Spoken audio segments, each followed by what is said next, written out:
You're watching the Retro Lube channel.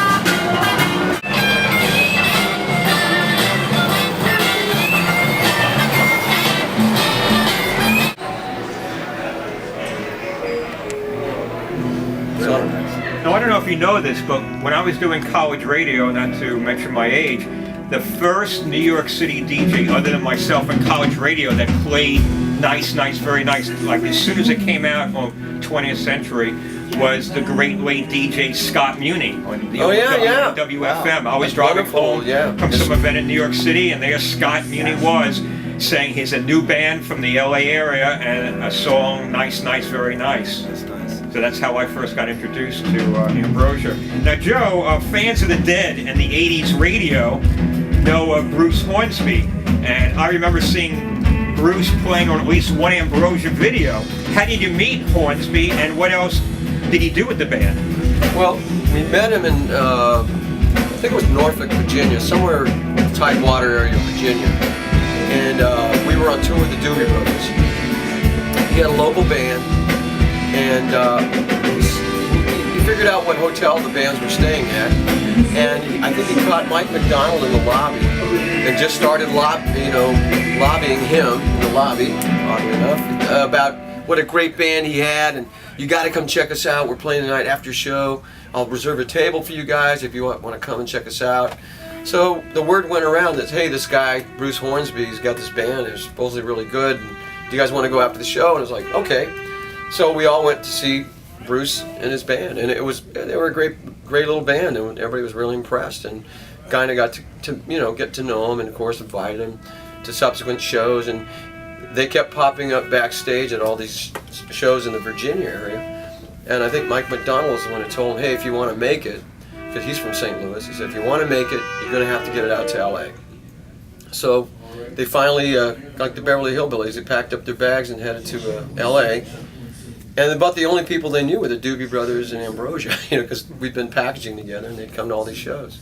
So I remember a couple of the guys sleeping on the floor of the house. At the time I was living with Bill Fordresher. He and I were sharing a house, and John Molo and Steve Watson, who was the guitar player, sleeping on the floor there. And they tried to make it. They never got signed, but Bruce got signed as a writer. And at some point, we were looking for a singer, a keyboard guy who could sing. And so the idea came up to ask Bruce if he'd want to play with us. And he said, okay, check it out. And so we did probably a couple of weeks of rehearsals. And then we were getting ready to go on tour, and it was also time to make our video for the promotion of the Rhode Island album. And so our single was a song called How Can You Love Me? So when you see that video, he's in there. It's Bruce Hornsby playing the keyboards. It's actually a pretty cool video. Did he record with the band as well? No, it was just going to be the touring member. What happened, that album, the record company didn't kind of get what we were trying to do. It was sort of an attempt to go back to a little bit of the prog-ish roots.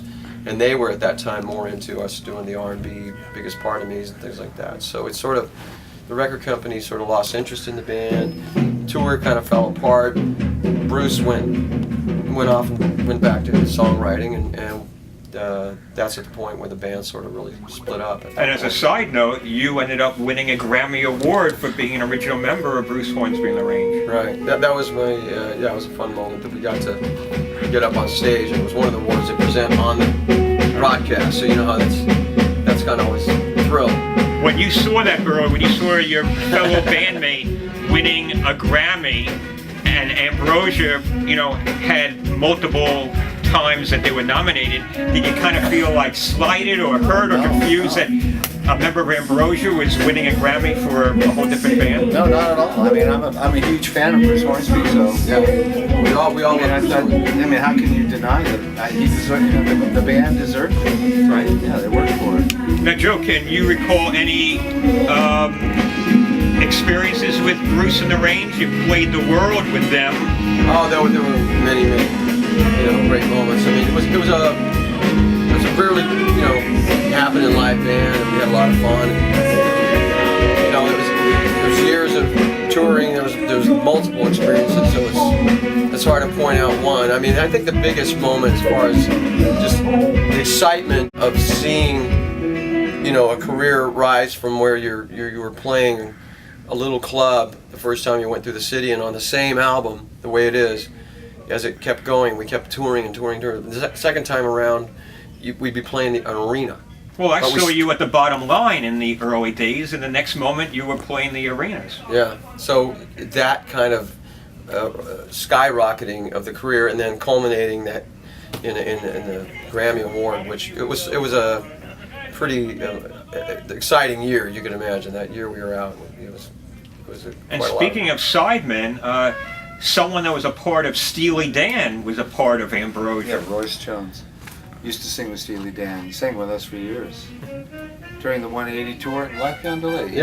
He also is one of the only other lead vocalists we've had outside the band. He probably is the only other lead vocalist that sang on Living on My Own. Living on My Own, and also... you did the album Shape on Man, right? No, he did. He did. Oh yeah, he sang on Shape on Man. Royce sang the lead vocal on Shape on Man. Are you still in touch with him?